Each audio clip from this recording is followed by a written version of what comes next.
Hello everyone! Today we are going to explore one of the most unique and promising farming models, peacock farming. These magnificent birds, with their dazzling plumage and majestic appearance, are not only symbols of natural beauty, but also hold significant economic value. So, why do farmers raise peacocks? Let's find out. Peacocks are famous for their dazzling feathers, but their true name is peafowl. These majestic birds are native to Asia, with some now found in the Congo. Only the males are called peacocks, while females are peahens, and their chicks are known as peachicks. Over time, peacock became the go-to name for the entire species. Young peafowls start with dull feathers, but as they mature, their colors intensify. It takes nearly 3 years for a peacock's breathtaking plumage to fully develop, just in time to impress potential mates. One of the rarest and most stunning varieties is the white peacock. Unlike albinos, they are a unique genetic variation of the blue peacock. While most live in captivity, a few can still be spotted in the wilds of India, adding to their mystique. Unlike other poultry, peacocks are not commonly raised for their meat or eggs. Instead, their value lies in their stunning beauty and mesmerizing feathers. Peacock feathers are highly sought after in interior decoration, fashion, arts, and crafts. Additionally, exhibiting peacocks is an attractive business that draws in tourists and bird enthusiasts eager to admire these rare and majestic creatures. Peacocks require a spacious environment to move freely and display their vibrant feathers.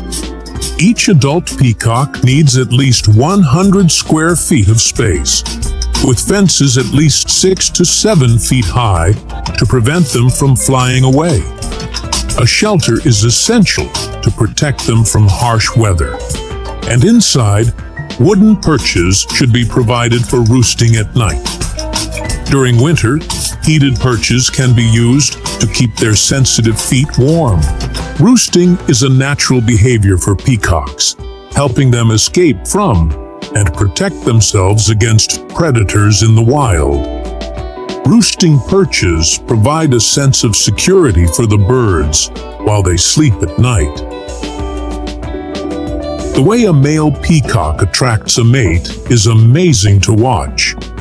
When he sees a female, he quickly spreads out his bright, colorful tail and moves in front of her to get her attention. Then, he shakes his feathers, making them shine and sparkle. If the female likes his display, she will walk toward him and copy his movements.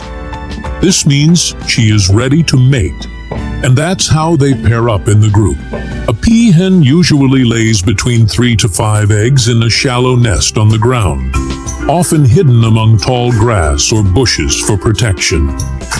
The incubation period lasts between 27 to 30 days, during which the mother stays close to keep the eggs warm and safe from predators. Once the eggs hatch, the tiny peachicks are covered in soft down feathers and are highly dependent on their mother for warmth and guidance. As they grow, young peafowl begin to develop their signature plumage, though males won't have their full, vibrant tail feathers until they are around 3 to 4 years old. Under proper care, peafowl can live up to 35 years, making them a long-term commitment for farmers and bird enthusiasts alike. Peacocks are omnivorous birds that enjoy a diet of grains, insects, small snakes, fish, and frogs. On farms, they are typically fed a balanced mix of grains and protein-rich foods to maintain their energy levels and vibrant plumage. Fresh greens and earthworms are also added to their diet to enhance their overall nutrition. Unlike chicken, duck, or quail, peacock meat does not appear in major cuisines around the world. Some ancient records suggest that European royalty in the Middle Ages once ate peacock meat as a luxury dish. But today, this is very rare. Farmers typically raise peacocks until they reach the age of around 2 to 3 years before selling them. At this age, the peacocks are fully grown with beautiful and healthy plumage, ensuring they can be sold at a high price if properly cared for. Every year, during the molting season, the peacocks on the farm naturally shed their old feathers to make way for the growth of new ones. The farmer patiently collects each fallen feather carefully, ensuring that no harm is done to the birds. Peacock farming is not just a hobby. It is a highly profitable business model. With the increasing demand for peacock feathers in fashion and interior design industries, along with the mesmerizing appeal of their courtship displays, many farmers are finding sustainable economic opportunities in peacock farming.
The final and most defining stage is sun-drying, where the roe develops its rich amber hue and deep, umami-packed flavor. Carefully arranged under the sun, the pieces are turned regularly to achieve even drying.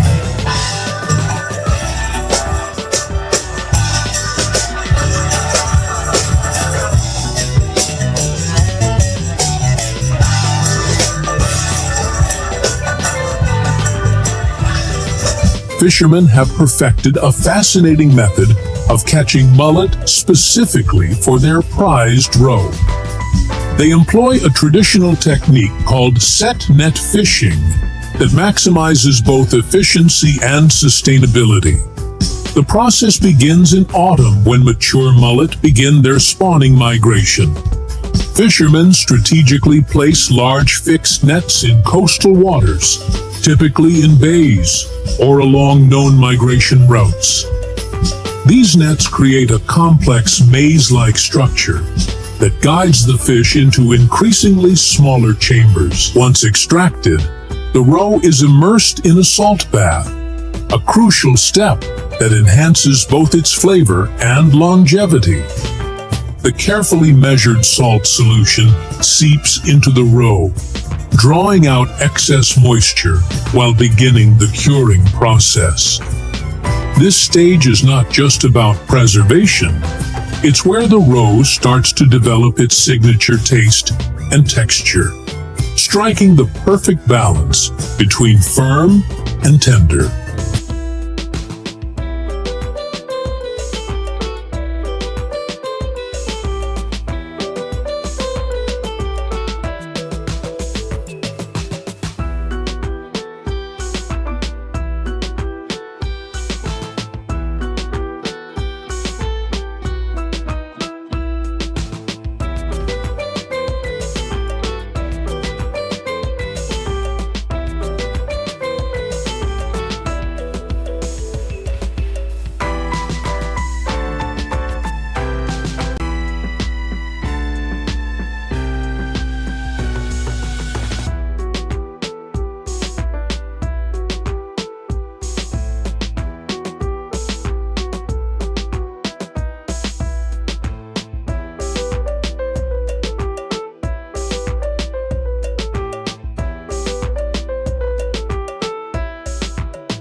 Mullet roe has earned its reputation as ocean gold due to its rich, complex flavor profile. When cured and dried, it develops an intense umami taste with subtle notes of the sea, complemented by a firm, waxy texture that becomes creamy when sliced thinly. The most popular preparation involves shaving or grating it over pasta, salads, or warm bread, a practice particularly beloved in Mediterranean cuisine. In Japan, karasumi is often served as a premium sake accompaniment. Chefs worldwide prize it for its versatility, whether used as a garnish, incorporated into sauces, or simply served with olive oil and lemon. That's the journey of mullet roe. If you enjoyed this behind-the-scenes look, like, share, and subscribe for more food processing videos. Thanks for watching. See you next time. The mullet roe is carefully packaged in vacuum-sealed bags or protective containers to maintain its freshness and prevent oxidation. After final quality checks, the packaged roe is ready for distribution to markets, restaurants, and consumers worldwide. This is optimal processing of mullet roe in a factory, which follows a meticulous and carefully controlled series of steps to ensure the highest quality product. Hello, everyone. Today, we'll step into the world of mullet roe production and discover the craftsmanship behind this prized delicacy. Inside a professional fish roe factory, skilled artisans carefully transform fresh mullet eggs into a gourmet seafood treasure. Every step is handled with precision and tradition. Join us for an exclusive behind-the-scenes look at this fascinating process. Mullet farming for roe production typically takes place in controlled coastal ponds or lagoons where farmers maintain optimal conditions for growth and reproduction. The fish are stocked in these facilities when young and raised on a specialized diet rich in proteins and nutrients to promote healthy roe development. When female mullets reach sexual maturity, usually around 3 to 4 years, they're selected based on physical indicators of roe ripeness, such as enlarged bellies and slight golden coloring. The pressing stage is where the roe takes on its characteristic firmness. Layered between weighted boards, the sacks are slowly compressed to remove additional moisture while shaping them into their distinct, flattened form. The journey of crafting premium mullet roe is a delicate and time-honored process, requiring patience, skill, and a deep respect for tradition. It all begins with the careful extraction of the roe sacks from female mullets, a task that demands precision.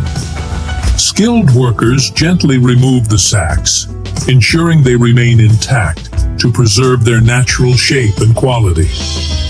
These golden-hued sacks, filled with thousands of tiny eggs, hold the potential to become one of the most treasured delicacies in the culinary world.